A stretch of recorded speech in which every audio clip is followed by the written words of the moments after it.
மெதுவடை செய்கிறதுக்கு நான் இன்றைக்கி 1 கப் அதாவது 100 கிராம் உருட்டு உளுந்து எடுத்துருக்கேங்க. நான் இன்றைக்கி குறைந்த அளவில் தாங்க செய்ய போகிறேன். உங்கள் ஃபேமிலிக்கு தகுந்த மாதிரி நீங்கள் எடுத்துக்கோங்க.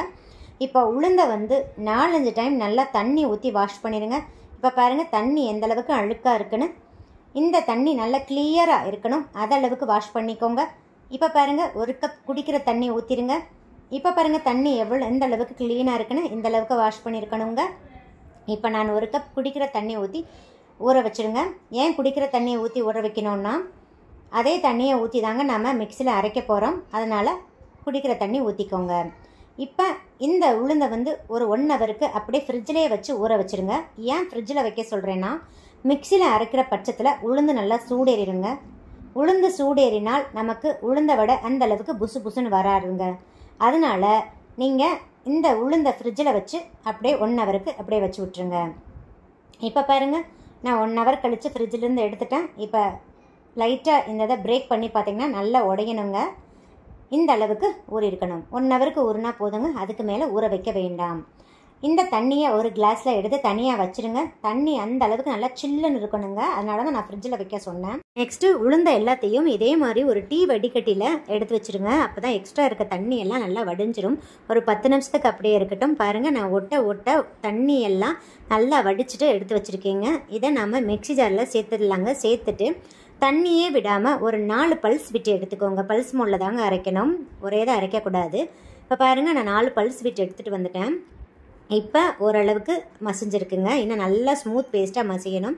அதனால் நாம் தனியாக தண்ணி எடுத்து வச்சுருக்கோம் பார்த்தீங்களா சில்லுன்னு, அந்த தண்ணி ஒரு 2 ஸ்பூன் ஊற்றிக்கோங்க. ஸ்பூன் அளவில் தாங்க நம்ம ஊற்றி அரைக்கணும். அதிக அளவு தண்ணி ஊற்றினீங்கன்னா எண்ணெய் குடிக்கும்.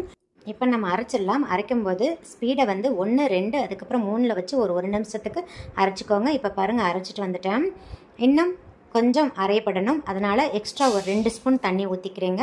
ஊற்றிட்டு அதே மாதிரி வேகத்தை வந்து 1, 2, 3ல் வச்சு ஒரு 1 நிமிஷத்துக்கு அப்படியே அரைச்சிக்கோங்க. இந்த மாதிரி தாங்க நம்ம அரைக்கணும். இப்போ பாருங்கள் நான் அரைச்சிட்டு வந்துட்டேன். நல்லா மாவு ஓரளவுக்கு புசு புசுன்னு உப்பிருச்சுங்க. இப்போ உங்களுக்கு பார்த்தாவே தெரியும் எந்த அளவுக்கு நல்லா வெண்ணெய் மாதிரி அரைப்பட்டிருக்குன்னு பாருங்கள். இப்போ இந்த மாவை ஒரு அகலமான மிக்சிங் பவுலுக்கு ட்ரான்ஸ்ஃபர் பண்ணிவிட்டு வீடியோவில் காமிக்கிற மாதிரி கை வச்சு ஒரு 5 நிமிஷத்துக்கு இந்த மாதிரி மிக்ஸ் பண்ணி கொடுத்துருங்க. கை வச்சு மிக்ஸ் பண்ணுறதுக்கு கஷ்டமாக இருந்தால் விஸ்கு வச்சு மிக்ஸ் பண்ணிக்கோங்க. அப்படி இல்லைன்னா எலக்ட்ரிக் பீட்டர் உங்ககிட்ட ஏதாவது இருந்துச்சுன்னா அதை கூட வச்சு ஒரு 5 நிமிஷத்துக்கு மிக்ஸ் பண்ணி கொடுத்துருங்க. பாருங்கள் நான் மிக்ஸ் பண்ணிட்டேன். எந்த அளவுக்கு நல்ல க்ரீமியாக ஒயிட் கலரில் வருங்க. நல்லா வெண்ணெய் மாதிரி நல்லா ப்ளஃபியாக வந்துடும். இப்போ வீடியோவில் பார்த்தீங்கன்னா உங்களுக்கே தெரியும் அந்த அளவுக்கு பஞ்சு மாதிரி ப்ளஃபியாக வந்திருக்குங்க. இந்த மாதிரி வந்தால் தான் உங்களுக்கு நல்லா மாவு புசு புசுன்னு வருங்க. அதனால் கை வச்சு ஒரு 5 நிமிஷத்துக்கு இந்த மாதிரி மிக்ஸ் பண்ணி கொடுத்துருங்க. 5 நிமிஷம் மிக்ஸ் பண்ணாவே போதுங்க, நல்லா ப்ளஃபியாக வந்துடும். இப்போ மாவோட பதம் பாருங்கள். நான் ஒரு பவுலில் தண்ணி வச்சுக்கிறேன், கொஞ்சமாக மாவை போடுறேன். டக்குன்னு உள்ளே இறங்கக்கூடாதுங்க, இந்த மாதிரி மிதக்கணும். இப்படி இருந்தால் தான் கரெக்டான பக்குவத்தில் இருக்குன்னு அர்த்தம். இன்னொரு டைப்லேயும் செக் பண்ணிக்கலாம். இப்போ பாருங்கள் மாவை எடுத்து இப்படி உருட்டிக்கோ, அப்படியே லைட்டாக உருட்டிக்கோங்க.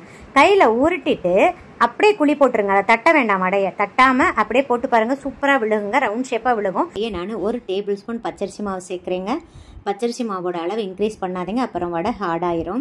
இப்போ பாருங்கள் நான் ஒரு பெரிய வெங்காயத்தை குட்டி குட்டியாக கட் பண்ணி வச்சுருக்கேன். நெக்ஸ்ட்டு 2 பச்சை மிளகாயை குட்டி குட்டியாக கட் பண்ணி வச்சுருக்கேன். ஒரு கொத்து கருவேப்பிலையும் குட்டியாக கட் பண்ணி வச்சுருக்கேங்க. நெக்ஸ்ட்டு கொஞ்சமாக கொத்தமல்லி தழை, ஒரு துண்டு இஞ்சி எடுத்து தோலெல்லாம் நீக்கிட்டு குட்டி குட்டியாக கட் பண்ணி வச்சுருக்கேங்க. நீங்கள் மிளகு வேணுன்னா 1 டீஸ்பூன் சேர்த்துக்கலாம். நான் இன்றைக்கி மிளகு சேர்த்துக்கலைங்க. 1/2 டீஸ்பூன் சால்ட்டு சேர்த்துக்கோங்க. சேர்த்துட்டு நல்லா கை வச்சு மிக்ஸ் பண்ணி கொடுத்துருங்க. இப்போ பக்கத்தில் ஒரு பவுலில் தண்ணி வச்சுக்கோங்க. ஜஸ்ட்டு கையை நினச்சிக்கோங்க. கையில் தண்ணி சொட்டக்கூடாதுங்க, லைட்டாக மட்டும் நினச்சிக்கணும். கொஞ்சமாக மாவு எடுத்துக்கோங்க. மாவை எடுத்துகிட்டு இந்த மாதிரி உருண்டையாக உருட்டிக்கோங்க. உருட்டிட்டு இந்த மாதிரி ஹோல் போட்டு நம்ம எண்ணெயில் பொரிச்சு எடுக்கலாங்க. அப்படி இல்லைன்னா நீங்கள் ஒரு கரண்டி எடுத்துக்கோங்க. கரண்டியில் இந்த மாதிரி லைட்டாக எண்ணெயை தடவிக்கோங்க. தடவிட்டு அதில் வந்து இந்த மாவை உருட்டி வச்சுட்டு நடுவில் ஹோல் போட்டு இப்படியும் போட்டுக்கலாங்க. நீங்கள் 2 மெத்தடில் எது வேணால் யூஸ் பண்ணிக்கலாங்க. இப்போ பாருங்கள் கடாய் வச்சுக்கோங்க. கடாயில் பொரிக்க தேவையான அளவு எண்ணெய் வச்சுட்டேங்க. இப்போ மீடியம் ஃப்ளேமில் வச்சு எண்ணெயை நல்லா காய வச்சுக்கோங்க. எண்ணெய் நல்லா காஞ்சிடுச்சான்னு கொஞ்சமாக போட்டு பாருங்கள். போட்ட உடனே டக்குன்னு மேலே எலும்புங்க.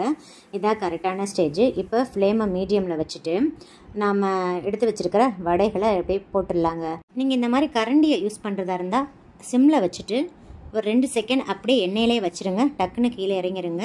இன்னொரு ட்ரிக்கும் இருக்குங்க, அது இன்னும் ரொம்ப ரொம்ப யூஸ்ஃபுல்லாக இருக்கும், ரொம்ப ஈஸியாகவும் இருக்கும்.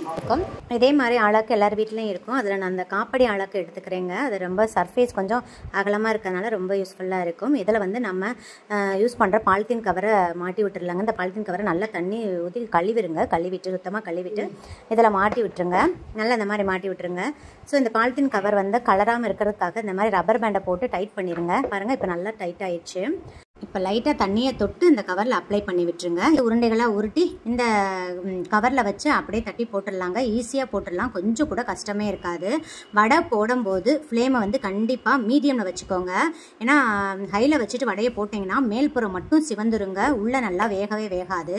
ஸோ கரெக்டாக வடை போடும்போது ஃப்ளேமை வந்து மீடியமில் வச்சு தாங்க நம்ம வடையை வந்து வேக வைக்கணும். அப்போ தான் நல்லா கிறிஸ்பியாக வெந்து வருங்க. ஸோ இப்போ வந்து வடையை லைட்டாக திருப்பி விட்டு வேக வைங்க. அப்பப்போ திருப்பி விட்டுக்கோங்க. அப்போ தான் ஈக்குவலாக எல்லா பக்கமுமே வெந்து நல்லா கிறிஸ்பியாக கிடைக்குங்க வடை. இப்போ பாருங்கள், கழிக்கிறாதீங்க, மீடியம் ஃப்ளேம்லேயே வச்சு வேக வச்சுக்கோங்க. இப்போ தான் நல்லா உள்ளே வெந்து வரும். இப்போ பாருங்கள், எல்லா வடையும் நல்ல பொன்னிறமாக சிவந்து வந்துருச்சு. இப்போ நம்ம எடுத்துடலாம். பாருங்கள், பார்க்குறதுக்கு நல்லா புசு புசுன்னு எப்படி இருக்குது பாருங்கள். சூப்பராக நம்ம வடை ரெடி ஆயிடுச்சுங்க. இப்போ நெக்ஸ்ட் பேட்ச் போடுறதுக்கு முன்னாடி 2 செகண்ட் வந்து எண்ணெயை வந்து கொஞ்சம் ஹை ஃப்ளேமில் வச்சு காய வச்சுக்கோங்க. ஏன்னா நம்ம மிதமான தீயில் வச்சு பொரிச்சதுனால எண்ணெயோட டெம்பரேச்சர் கம்மியாக இருக்குங்க. அப்படி நம்ம போட்டோம்னா கண்டிப்பாக வடை எண்ணெய் தான் குடிக்கும். அதனால் கொஞ்சம் காய வச்சுட்டு அதுக்கப்புறம் மிதமான தீயில் வச்சு வடையை பொரிச்சு எடுத்துக்கோங்க. பாருங்கள் ஃப்ரெண்ட்ஸ், ஃபைனலாக நம்மளோட புசு புசுன்னு சாஃப்டான பஞ்சு போல் மொறு வடை ரெடி ஆயிடுச்சு. பாருங்கள், வீடியோவில் பார்த்தீங்கன்னா உங்களுக்கே தெரியும் எந்த அளவுக்கு நல்லா சாஃப்டாக மொறுன்னு இருக்குது. Next Akshaya Tritiya special sweet recipe ஒன்று பார்த்துடலாங்க. ரவை பாயசம் செய்கிறதுக்கு ஃபஸ்ட்டு இதே மாதிரி ஒரு பவுல் எடுத்துக்கோங்க. அதில் பாருங்கள், நான் ஒரு 5லேருந்து 6 முழு முந்திரி பருப்பு சேர்த்து விட்றேங்க. நெக்ஸ்ட்டு ஒரு 5லேருந்து 6 பாதாம் பருப்பு சேர்த்து விட்றேங்க. சேர்த்துட்டு நல்லா கொதிக்கிற தண்ணியை இதில் ஊற்றிடுங்க. இந்த பருப்பு மூழ்கிற அளவுக்கு ஊற்றிட்டு ஒரு 15 நிமிஷத்துக்கு நல்லா ஊற வச்சுருங்க. அப்போ தான் நம்மளால் ஃபைன் பேஸ்ட்டாக அரைக்க முடியும். இது ஊறட்டும். இப்போ பாருங்கள், ஒரு 15 நிமிஷம் ஆயிடுச்சு, நல்லா ஊறிடுச்சு. இந்த பாதாமோட தோலெல்லாம் ரிமூவ் பண்ணிடலாங்க. லைட்டாக இந்த மாதிரி ப்ரெஸ் பண்ணாவே ரிமூவ் ஆயிரும். இப்போ எல்லாத்தையும் ரிமூவ் பண்ணிவிட்டு அந்த மிக்ஸி ஜாருக்கு சேர்த்துட்டேங்க. இது கூடயே 1/4 கிளாஸ் தண்ணி ஊற்றி நல்லா ஃபைன் பேஸ்ட்டாக அரைச்சிட்டு வந்துடுங்க. பாருங்கள், நான் அரைச்சிட்டு வந்துட்டேன். இந்த அளவுக்கு நல்லா மையாக அரைக்கணுங்க. இந்த அளவுக்கு ஃபைனாக அரைப்படணும்னா நல்லா ஒரு 15 நிமிஷம் ஊற வச்சிடணுங்க. அப்போ தான் நல்லா மையாக அரைப்படும். இப்போ இது ஒரு ஓரமாக இருக்கட்டும். நெக்ஸ்ட்டு ஹெவி பாட்டம் கடாய் அல்லது நான்ஸ்டிக் கடாய் எடுத்துக்கோங்க. அதில் 2 டீஸ்பூன் நெய் சேர்த்து விட்டுருக்கேங்க.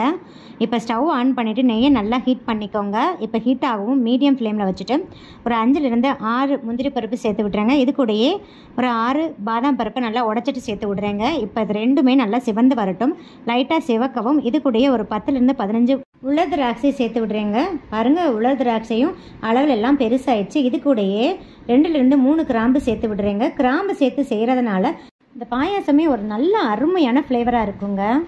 இப்போ இந்த கிராம்பெல்லாம் வெடிச்சிருச்சு. இப்போ அவ்வளோதாங்க, நம்ம ஸ்டவ் ஆஃப் பண்ணிவிட்டு இதை மட்டும் தனியாக எடுத்து ஒரு பிளேட்டுக்கு ட்ரான்ஸ்ஃபர் பண்ணிடலாங்க.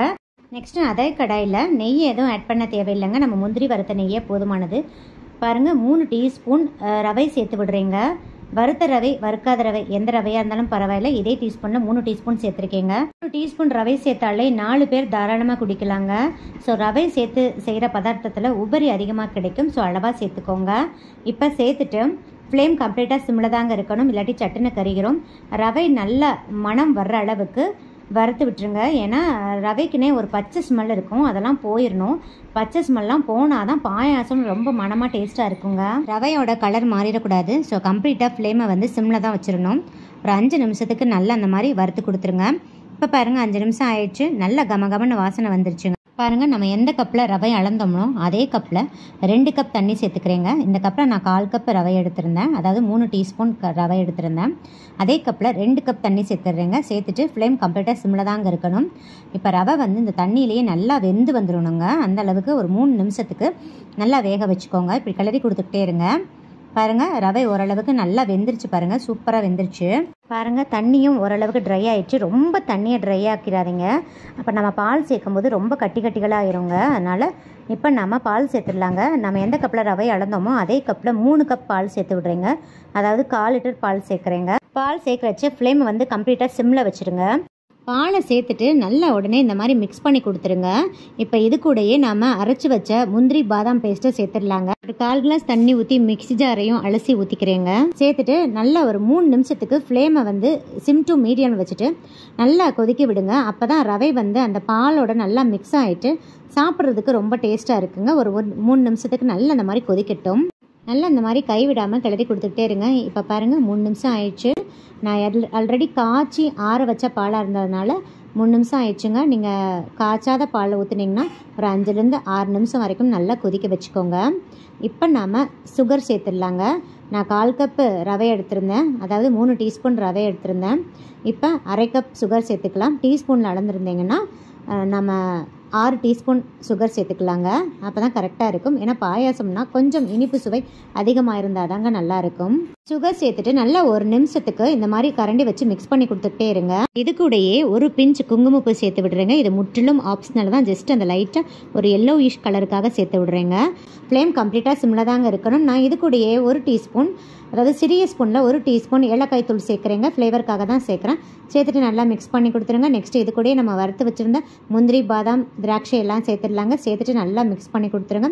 ஒரு 2லேருந்து 3 செகண்ட் இந்த மாதிரி மிக்ஸ் பண்ணி கொடுத்தா போதுங்க. ஃப்ளேம் சிம்லையே இருக்கட்டும். நம்ம கிராம்பு சேர்த்துருக்கிறதுனால இந்த ரவையோட நல்லா மிக்ஸ் ஆகிட்டு நல்ல ஒரு மனம் வருதுங்க. அருமையான மனமாக இருக்குது. ஸோ கண்டிப்பாக நீங்கள் ஸ்கிப் பண்ணாமல் அந்த கிராம்பு சேர்த்து செஞ்சு பாருங்கள். இப்போ அவ்வளோதாங்க, நம்ம ஸ்டவ் ஆஃப் பண்ணிடலாம். இதுக்கு மேலே நம்ம கொதிக்க வச்சோம்னா ரொம்ப கெட்டி ஆகிட்டு கேசரி மாதிரி ஆயிருங்க. பாயாசம்னா எடுத்து குடிக்கிற மாதிரி இருக்கணும். அவ்வளோதாங்க, இப்போ நம்ம ஸ்டவ் ஆஃப் பண்ணிடலாம். பாருங்கள், நம்ம பவுலுக்கு ட்ரான்ஸ்ஃபர் பண்ணியாச்சு. ரொம்ப கம்மன்னு மணக்க வாசனையோட 5லேருந்து 10 நிமிஷத்தில் நம்ம ஒரு பாயாசம் ரெடி பண்ணியாச்சுங்க.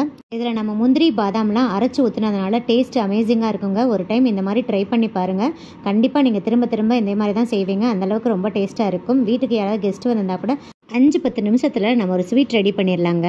நெக்ஸ்ட்டு பாருங்கள், நான் இது கூடயே கொஞ்சமாக டியூட்டி ஃப்ரூட்டி சேர்த்து விட்றேங்க. இது முற்றிலும் ஆப்ஷனல் தான். உங்ககிட்ட இருந்தால் மட்டும் சேர்த்துக்கோங்க. இந்த மாதிரி டியூட்டி ஃப்ரூட்டி சேர்க்கறதுனால குழந்தைங்க அந்த விரும்பி எடுத்து சாப்பிடுவாங்கங்க. ரொம்ப டேஸ்ட்டாக இருக்கும். இந்த வீடியோ உங்களுக்கு மிகவும் பயனுள்ளதாக இருக்கும்னு நினைக்கிறேங்க. இந்த வீடியோ பிடிச்சிருந்தா லைக், ஷேர், கமெண்ட் பண்ணுங்கள். மறக்காமல் சப்ஸ்கிரைப் பண்ணுங்கள். பக்கத்தில் இருக்கிற பெல் ஐக்கானை கிளிக் பண்ண மறந்துடாதீங்க. அப்போ தான் டெய்லி அப்லோட் பண்ணுற புது வீடியோக்கள் உங்களுக்கு உடனுக்குடன் நோட்டிஃபிகேஷனாக வந்து சேரும். சுவை அறிந்திட சுவைத்து பாருங்கள். நன்றி, வணக்கம்.